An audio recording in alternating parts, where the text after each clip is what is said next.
Ladies and gentlemen, without President Trump, Twitter has essentially gone bankrupt.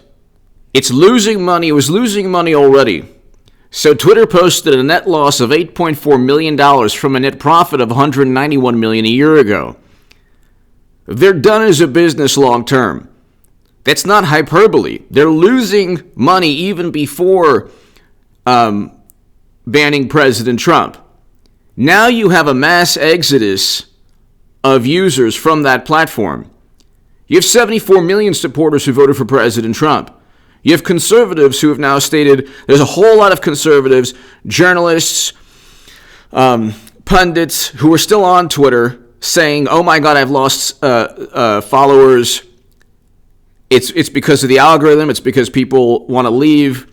This is actually a very good thing for people who voted for President Trump. It's a very good thing for if you're a conservative or if you're a Republican. It's actually the best thing possible, especially for people who voted for President Trump. It's amazing.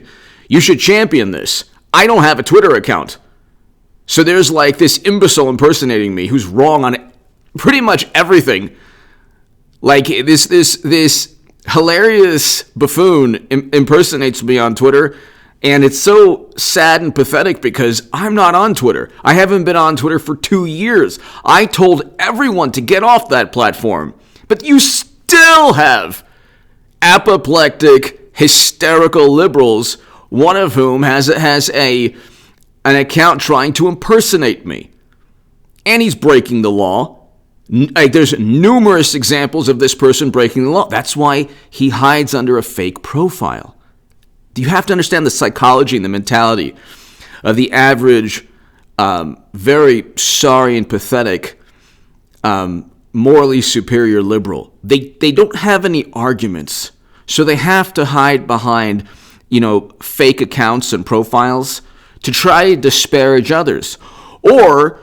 So I don't have Twitter. If you see any, I suggest everyone who watches this channel deactivate your account like I did 2 years ago. I told everyone that it was a complete waste of time. But you want Twitter to just be this liberal bastion of this boiling pot of Democratic Party and liberal angst and frustration. Because then they're going to go, and I don't want this to take place because there are a lot of good people on the far left. But this paves the way for them to go after the far left. See, the biggest obstacle to the Democratic Party is actually not President Trump. President Trump has single-handedly propped up Twitter. Single-handedly propped up the Democratic Party. They have no legislative mandate other than opposing Trump. They don't have, Green New Deal, Medicare for all, fixed universal basic income. They don't want any of those things that the left wants. So they banned Sidney Powell and Wood, General Flynn, now President Trump.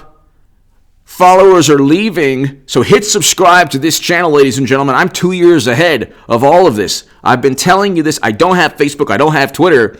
And it's like Tron. Twitter is like Tron, the movie Tron, where it's like this, they're inside a video game. It's like Tron for disgruntled, seething, fuming, apoplectic liberals who just spread disinformation all the time, yet never get called out because disinformation to them is actually accurate and it's fine. So Trump working with Russia, he could have worked with Russia. These were baseless allegations, baseless claims.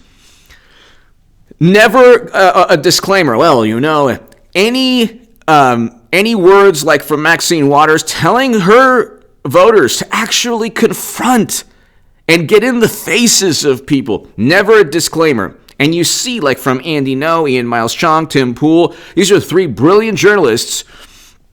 They've talked endlessly and they've reported endlessly over the really horrific acts committed by people on the left that perhaps were influenced by the words of Democratic Party politicians.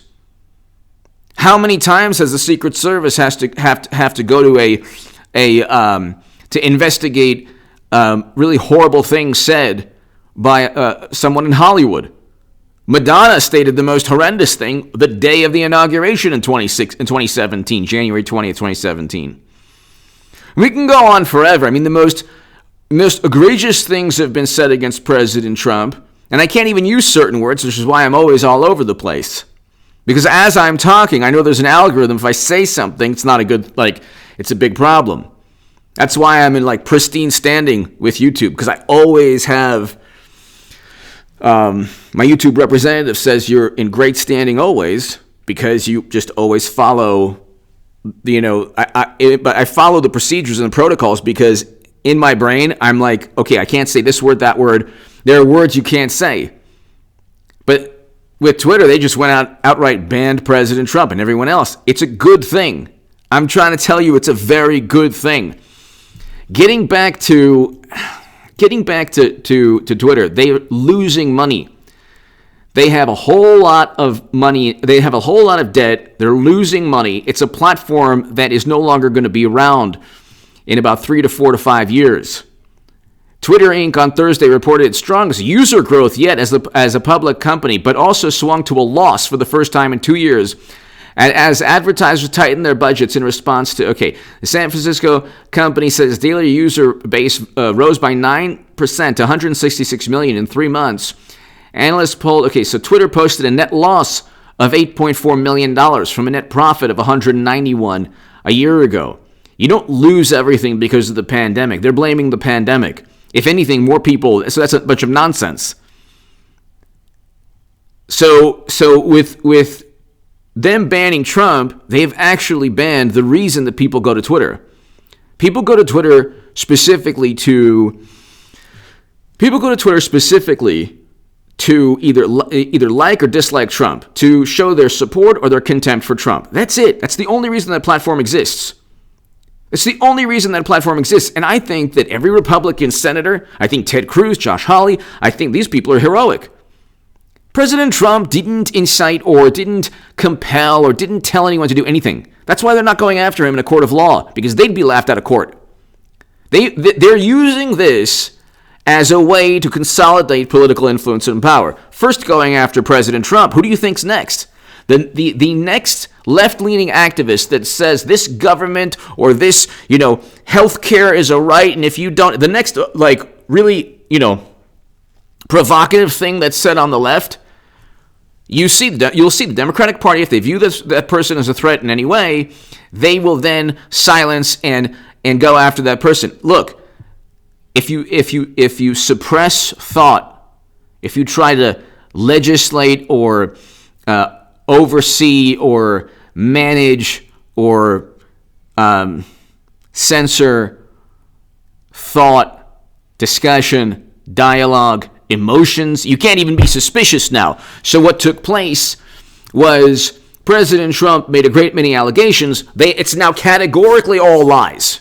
No investigation. They spent 4 years investigating Trump, Russia. It was legitimate and real, and the accusations were needed to be investigated because James Clapper said so and the government said so. Well, Peter Navarro was part of the United States government. He had a report. There's a report that emanated from the United States government backing Hawley and Ted Cruz and Trump. Again, there's no logic or reason, but this is going to backfire on them. I was on the far left or left, whatever you want to call it. I know. The biggest obstacle is the left. The Democratic Party has an easy time because they have Bernie Sanders and AOC pacifying or basically suppressing the left's anger and frustration. So they say, yeah, we need to do this, we need to do that. Then they say, well, the best we have is Biden. And then you have the $20 million venture capital people. You have it's a racket. The biggest grifters are on the left, but they have it they have it set like clockwork. They know exactly, it's like a finely tuned machine. They know exactly what they're doing. They promise the world, they give nothing, and they say, well, and eventually in the future we'll get something. They go after people like Jimmy Dore, who wants a simple floor vote for Medicare for all, and then you have AOC saying, well, we can't do that, even though she got into Congress yelling that we have to do that. These people are grifters. But that's another story. That's the left. You want Twitter to become this singular, you want Twitter to be the obsession of angry and apoplectic liberals. It'll cease to exist as a platform. If only one type of individual with one type of mentality is on a specific platform, it ceases to exist. Or it becomes completely irrelevant. Now, I told people this 2 years ago. Like, I'm not right about everything. Of course, I make, missteps here and there.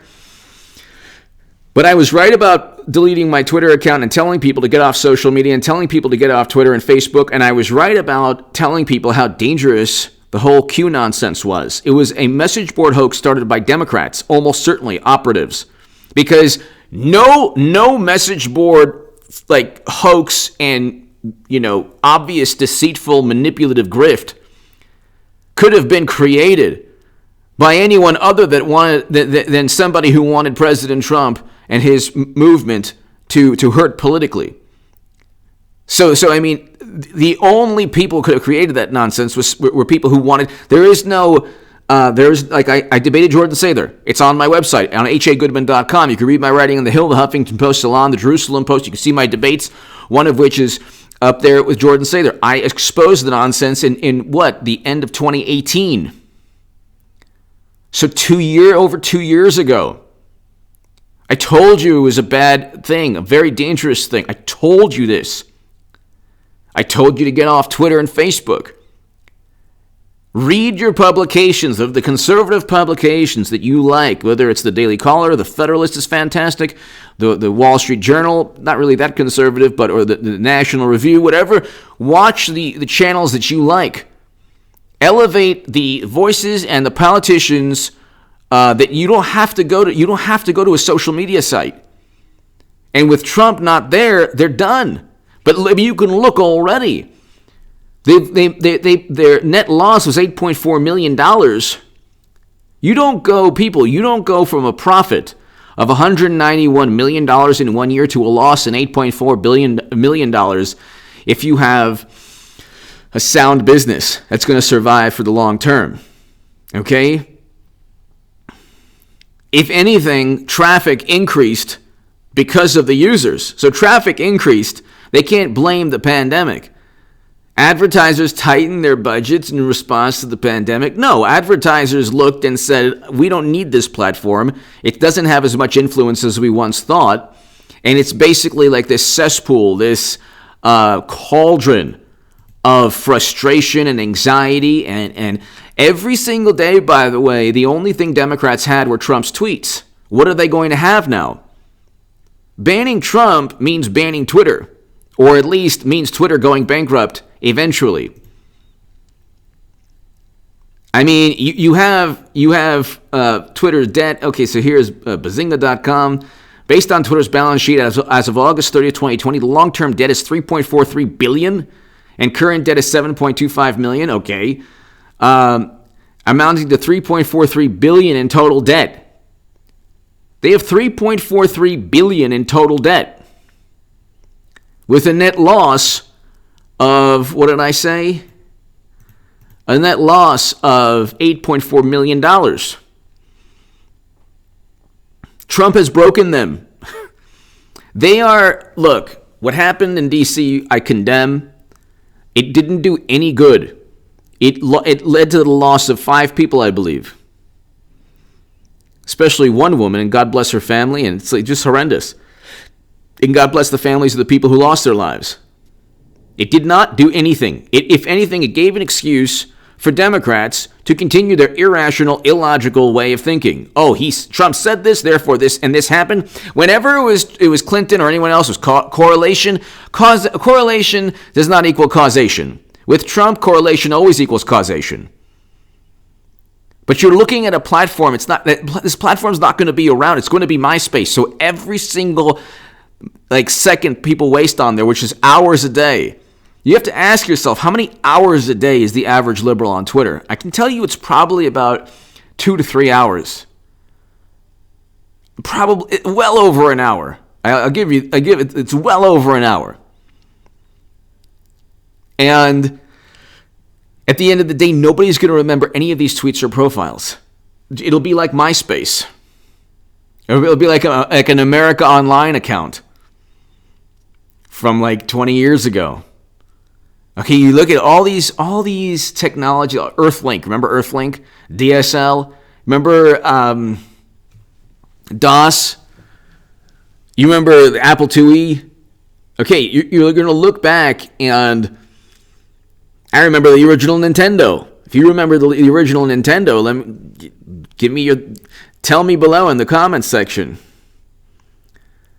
But you have $3.4 billion in debt, $8.4 million in a net loss after like 191 million. You don't go from 191 million in 1 year to a net loss of 191 million in profit to a net loss of $8.4 million if you don't have serious problems as a platform. So Dorsey is a billionaire, fine.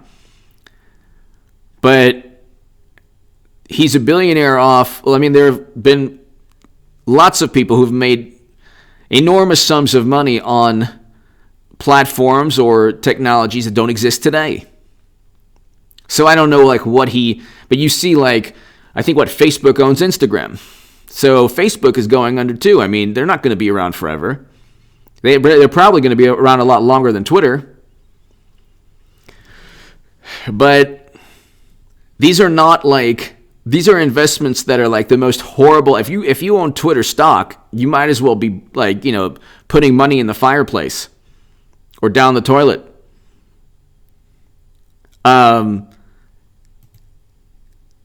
People are unfollowing, or people are just leaving that platform. Deactivate your account if you're watching this channel. There's no need to be on it. There's no need to be on Twitter or Facebook. If you support President Trump, and if you oppose what Democrats are doing, Democrats are the authoritarians. They're the despots. They're the ones who spread disinformation for 4 years pertaining to Trump, Russia. They've sowed division. They're the ones who sowed distrust in elections. They're the ones who investigated based on a dossier. They actually published unverified material, and then what's his name, Ben Smith, said, "Oh yeah, well we want to let the people decide." But then if President Trump says something, it's unverified. Maybe there's circumstantial evidence. Oh my God, it's an absolute categorical lie. And then how many times have you heard Trump call the pandemic a hoax? Trump said the 1930s and 1940s Germans were good people. Trump did this or that, and you look, and it never happened. But they didn't. There were no disclaimers. Whenever there's disinformation or misinformation about Trump, there's never disclaimers. These platforms are part of a public relations apparatus. Okay? YouTube at least it's very difficult to get my thoughts across, which is why I'm always long-winded and always trying to search for the right words, which is why I have a pretty good standing on my channel. But at least, it's difficult, and I don't like the censorship at all. But at least I can have a dialogue with you. It might not be a direct dialogue, but you can listen to this and you can comment below, and there's an exchange of ideas. If you're watching this channel for this long, especially, you like my voice, you like what I have to say, and in a way it's amusement or entertainment, but it's also interesting. Or, you get to hear a vantage point that you agree with. Not true with on Twitter, the platform is made simply to promote vapid, fleeting emotions and thoughts under the guise of truth, which is really bad. So it's Tron, the movie Tron, for apoplectic, hysterical, seething, fuming liberals. You don't want to be stuck in a video game. Why would you then join Twitter or Facebook? You are stuck in and by the way, how many lives have been altered because of Twitter? How many people have lost their jobs because a tweet takes on a life of its own? And there's always a double standard. You see this. Left-leaning pundits say the most horrendous things, they get away with it. One MSNBC pundit blamed Russia for hacking and actually putting words into her mouth that were, hurtful and egregious sentiments or words. If a Republican had said that, or a conservative, or a Trump supporter, oh my God. But there's never the standard by which Twitter and generally social media evaluates words from Trump and Trump supporters is not the standard they utilize to evaluate Democrats and liberals and people who voted for Clinton or Biden.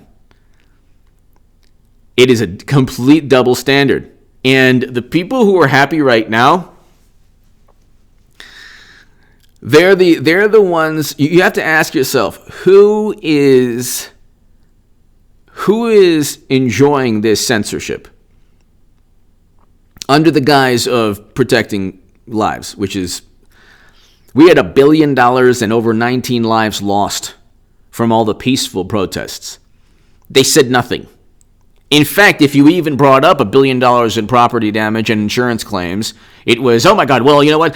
You can't really pin it on anyone. And you know what? There were some right-wing people that, it's like, they never took responsibility.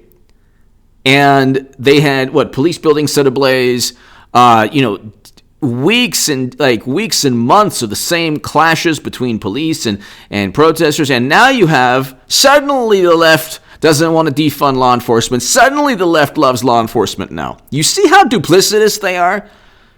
With Tara Reade, they didn't believe. She actually filed a criminal report.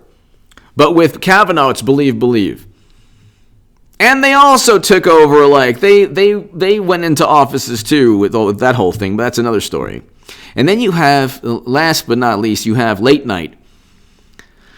How Jimmy Kimmel became this authority, this moral authority, or Stephen Colbert. Where were they when President Obama destroyed Libya in a failed NATO intervention? Or where were they during Standing Rock, or during Flint, or during any controversy within the 8 years prior to President Trump? Or when more immigrants were deported than than during any other tenure in American history? Where were they when you had cages being utilized under President Obama? So much so that they utilized a photo of what took place and then said, oh yeah, this was Trump's work. It's like, no, that was actually a 2014 photo.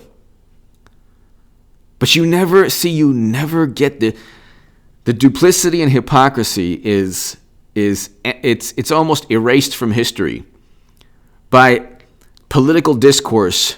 That, Democrats have a virtual monopoly on political discourse in this country. And you're seeing Republicans fight back a little bit. Ted Cruz, Josh Hawley. But if I were a Republican senator, Republican representative, any conservative commentator, any journalist, not necessarily conservative, that actually wants to have their voice amplified, get off of Twitter and Facebook. They want to ban Andy Ngo, which is horrendous. Andy Ngo is one of the great journalists we have in this country. He really is. But see, he actually reports on activity the left doesn't want reported. They want to create the narrative. Any pushback on that narrative is disinformation, misinformation. You're taking things out of context, but you can't. You can see the videos. There are a lot more videos of left-leaning protesters converging upon Trump supporters than the other way around. A lot more. But media doesn't show that. Andy Ngo does. But the best thing for Andy Ngo or Ian Miles Chong or Tim Pool, in my view, or anyone, any Republican or any left-leaning journalist, any conservative, any independent, any journalist that just wants to spread the truth, get off of Twitter or spread your vantage point. Get off of Twitter. The platform is going to be MySpace in about 4 years. They're losing money. They're losing money, and this is even before Trump leaving the platform. So what else do you think is going to happen? Once they start, if they have more quarters where they have a net loss, and they still have 3.4 billion in debt, and their debt continues to grow, and they don't get any growth, they're done. So it's not rocket science. The platform's not going to be there for a long time. They don't have the fundamentals in terms of the ability to make a profit. So anyway, give me your thoughts below. Hit subscribe. Get this segment viral. I'll be back tonight. Thank you.